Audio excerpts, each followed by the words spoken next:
We have a special shout out today. Peggy Jepson, our comment moderator. She is celebrating with her husband their 34th wedding anniversary today. Can you believe it? 34 years. I believe it's 34. It might be 36. Let me check. 30. It's over 30. 36. 36. I gypped her 2 years. Can everybody wish Peggy a congratulations and Glenn. Peggy and Glenn, they went for a ride today. She said there's an old road by Mesa Falls up in Ashton, if you know the area, and they just went on a ride. She says it's beautiful to heaven. And it's probably been there 1,000 years, and she's not going to tell me where it's at because she doesn't want people going there. But they went on a ride. Then she sent me this. I hope she doesn't mind. A couple hours later, she said, "What a disaster. Snow-covered roads set up our picnic to be hauled off by swarms of mosquitoes. So we came home and roasted hot dogs in our fire pit until the wind blew everything away." I cannot think of a more perfect celebration for a wedding anniversary than that. Isn't that life? Like you have this perfectly planned thing, and then the mosquitoes come and you get washed away. Okay, here we go. We have some shout outs. Judy Scott, she's in Eugene, Oregon. May 31st was Brandon Kuhn's 40th birthday from South Carolina. Brandon, happy birthday. Hope you had a great day yesterday. And you watch every Insider. Well, good. Thank you. Betty Lester from Alexander, Arkansas. Sherry Renwand from Rexburg. Meg McCarroll from South Louisiana. Francis Mueller from Clarkston, Washington. Hi, Francis. Lynn McGar from Scotland. Very cool. Maria Knutson from Sweden.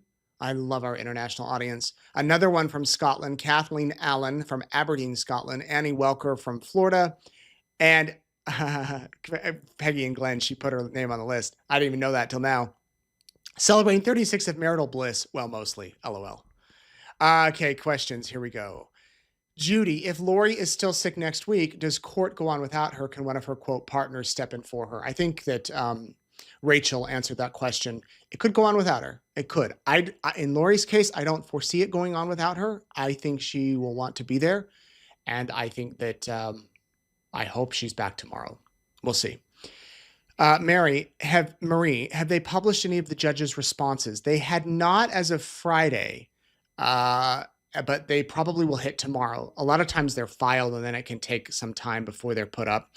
But I'm pretty much going to guarantee that Lori's requests were denied, but I'll for sure be able to report to you tomorrow. And if the trial continues as normal, we'll know that they likely were denied and that there weren't any major issues.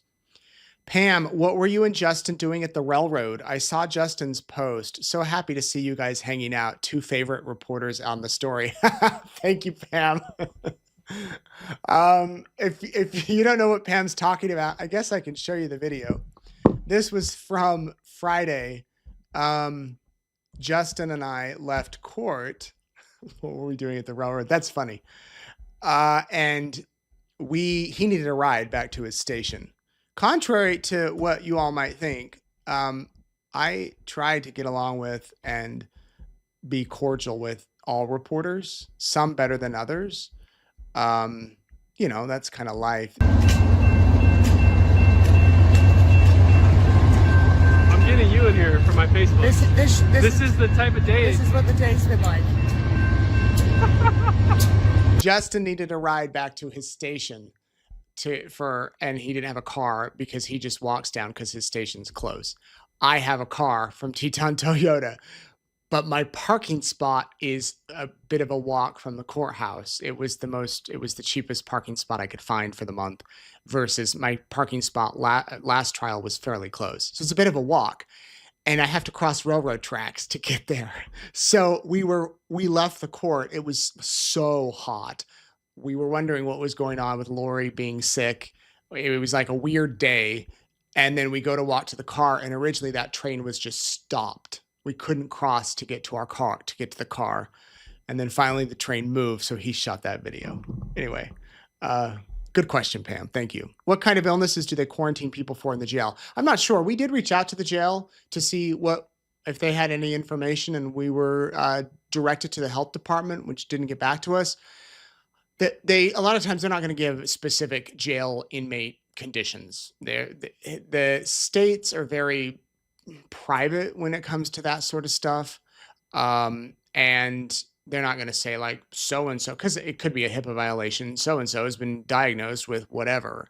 Now, if there was a mass outbreak, like during COVID years, they would say there's been an outbreak and they're quarantined. So I think the judge was I don't know what type of illness she has, and I don't know what type of stuff they quarantined for. But if she's contagious, they would probably have to put her in a cell. She probably saw the nurse or the doctor there at the jail, and we'll see. Was Lori in court when the judge said Lori was sick? Yeah, she was. She was right there. Warren says, Nate, you've been through thousands of trials. Is this emotionally taxing on you? I don't know if I've been through thousands, Warren. I've been through maybe dozens. Emotionally taxing. I'll tell you what, for me, the hardest one was the first one, Lori's first one. That was hard, seeing those images of JJ and hearing the awful details that we hadn't heard, and seeing Tylee and being in there daily. That was the hardest part. I went to therapy after that. I went and saw a counselor after that first trial. It was tough. This one, I wouldn't know if it's emotionally. There are emotional moments, but you know, I'm just here to do my job, and mentally it does take a toll, and that's why I'm thankful for rainy days like today to just relax. Sarah, are they allowed to bring up the children's murders in this trial? They are not. They cannot bring up the Idaho cases in this one. Janet, how did you come up with the idea of Courtroom Insider, and then how did it all begin? Oh, good question, Janet. So this was done during that first trial. We really fought hard to get cameras in Lori's first trial. I wrote a letter to the judge, Judge Boyce. Media Coalition filed for access to have a camera in there.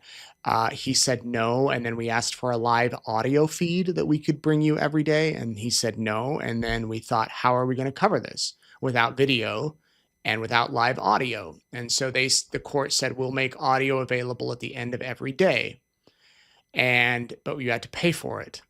And so we said, well, we'll request the audio every day, and we'll put that on our YouTube channel. But then during the day, during the trial, I'll post live updates on Twitter, on my Twitter account, as I'm in the courtroom, because he did allow laptops. And then we thought, well, if we're going to put it on Twitter, not everybody's on Twitter, on X, we might as well put it on our East Idaho News website, like a blog, a live blog. And that's what we did.